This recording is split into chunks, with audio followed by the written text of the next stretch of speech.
Hey everyone, welcome back to the channel. I just want to congratulate anyone who's been holding Evolving Skies. You guys all just crossed a new milestone of a booster box going for $700. As you can see, there's already big returns for Fusion Strike. That party is going to cross $200 by the time this video comes out. Chill and Rain is right behind it at $170, so $200 probably within range as well. Seeing 100% return, 400% return, and 60% returns, it's all great, but these are only possible if you follow this one rule when it comes to investing in seal products. And that one rule is to not lose money. And if you see my previous videos, you know it's all about saving money. That's why I like projecting price targets instead of saying what's the best thing to invest in. Because what's the best thing to invest in is kind of obvious. You know, it's a lot of hype behind it, but it's important to not have any FOMO when it comes to investing. You don't want to buy at a bad entry point where it's super hyped up and then you're in a bad situation where you got liquidated and you're selling at a loss. Because the goal is to buy low and then sell high. So how low can a booster box go? Well, we know MSRP is $143 and most shops actually sell below MSRP pretty quickly after release week, right? And then over time the demand just dies down, and these prices actually are pretty shocking. If you're around that time, you probably saw them. Fusion Strike as low as $65, Chill and Rain at $78. I want to say Battle Styles is even lower, but with the website I was using from price charting, it said $87 was the lowest. I want to say that might not be accurate, because I do remember these three sets just lingering around $70, $80 for a whole year. It felt like during the slow period after the pandemic boom. So as simple as that. This was the best time to buy it, when the set is as low as it will go. And anything below $80 at that time was a steal of a deal. You can see how much they're going for now. Chill and Rain for $168 and Fusion Strike at $180. Those are going to be higher by the time this video comes out. 5X already on Evolving Skies. Battle Styles still not above MSRP yet. Now this slide is really going to show you the importance of buying at the low versus buying at bad entry points. So if you bought Battle Styles at the low, you're up $21, which is 24%. But if you bought it at MSRP, you're still down $35, right? Because it's not back above MSRP yet. So it's very important to buy the lows. Chill and Rain got as low as $90. Or no, actually you're up $90 if you bought the lows, which is a double up. But if you bought it at MSRP, you're only up $25. Big difference. It's almost 4 times as much. And then Fusion Strike, you're up $115 versus $37 only if you bought it at MSRP.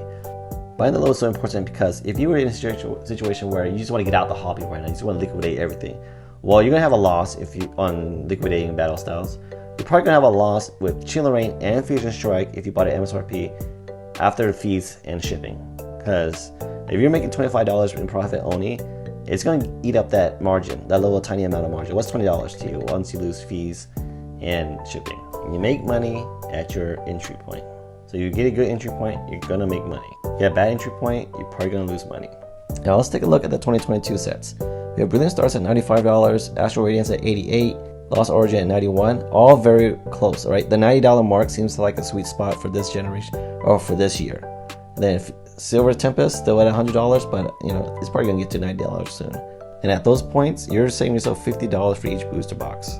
That adds up real quick when you're buying a lot to make a seal collection. As you can see, this set is just over 2 years old now, right? And all the prices are close to MSRP or right above it. As you can see, year 1 to year 2, the returns are not that great yet, right? These are still available on Pokemon Center. LGS still have these, even though they're raising their prices up already by now. Silver Tempest is still in the negative just because it's only been a year old. It came out late 2022. It's only the early parts of 2024. Not Fusion Strike. Brilliant Star's been out for 2 years now. It's the one with the biggest gain so far. Oh, actually, Lost Origin. Lost Origin has the Ultimate Chase card, so the demand for that one's always going to be there. So that's actually a very important factor as well. What's the demand for the cards in the set? Is there Ultimate Chase card that a lot of people are going to want to chase in the future, where opening a booster box is going to be worth it, right? Because if it's going to cost hundreds of dollars, there needs to be a chase card that's going to be worth it, right? There needs to be a base set Charizard, and there is a Charizard in Brilliant Star, so that set is going to do well in my eyes. And then Giratina, my personal chase card, the probably second or third most expensive card in Sword and Shield era with the Giratina. And then there's also the Aerodactyl, and then there's the Cherry Galleries in these sets. There's not the VMAX. There is a VMAX and V Pikachu with Trainer Red. Those are nostalgic cards that you're gonna want in the future. And don't sleep on Silver Tempest. It has a Lugia chase card. People love Lugia. Right now the community is 50-50 probably, or I don't know. On the artwork is not, unanimously beloved, right? But there's a Rayquaza Trainer Gallery card in there. There's a Rainbow Lugia, a Gold card Lugia, unknown Vulpix in there. There's Blaziken in there. There's a starter and a Viper in there. So there's a lot of cards in there that people will know and get excited about when they open that set. So if you look back at history, you kind of see that $90 is the sweet spot for that Sword and Shield era. So what's the best investment opportunities right now? And I think it's the Scarlet and Violet era Year 1 booster boxes. Just because they're at their all-time lows. And they can't go any lower. I mean, they can go a little lower, but how low can they go? They go as low as Future Strike at $65? Sure, but you're not going to lose that much money because eventually these will dry up in supply and then the demand will eventually catch up to them, right? 3 years, probably 4 years from now, just because Sword and Shield still has supply out there, and it's already been 2 years, 3 years for Battle Styles. So it's going to take 5 years in my eyes for these to go up, but if you buy this low, a year from now, probably as a price increase, you probably break even. And Year 1 of Scarlet and Violet era so far is better than Year 1 of Sword and Shield. And you can see that those prices have gone way up. You have Sword and Shield base set going for $270. There's not even a great chase card in there. Scarlet and Violet has better looking cards, and that one's going for $80. Imagine that's a 3x, and it's like $200 something in 4 years. Paldea Evolve and Rebel Clash, those are about the starters. Imagine that also does a 3x. That would be great. And Obsidian Flames, Darkness Blaze both carry a Charizard, which is going to be, not that great because the artwork is not that great, just like the VMAX Charizard. So that one's going to be one of the weaker sets in my eyes. And then Paradox Rift. Paradox Pokemon, I don't know how variation Pokemon are going to do. New forms are going to do in the future. Because Vivid Voltage has a Chunkachu, but they printed that one to the ground, pretty sure. That's why it's still below MSRP. It's a set that's over 4 years old now. In conclusion, it's important to not FOMO right now and focus on what's the next best investment opportunity.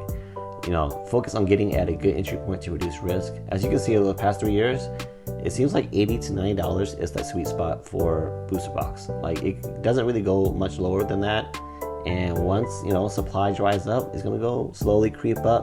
Because we don't know when supply is going to dry up and when demand is going to kick in for any particular set. Vivid Voltage, like I said, been out there since 2020.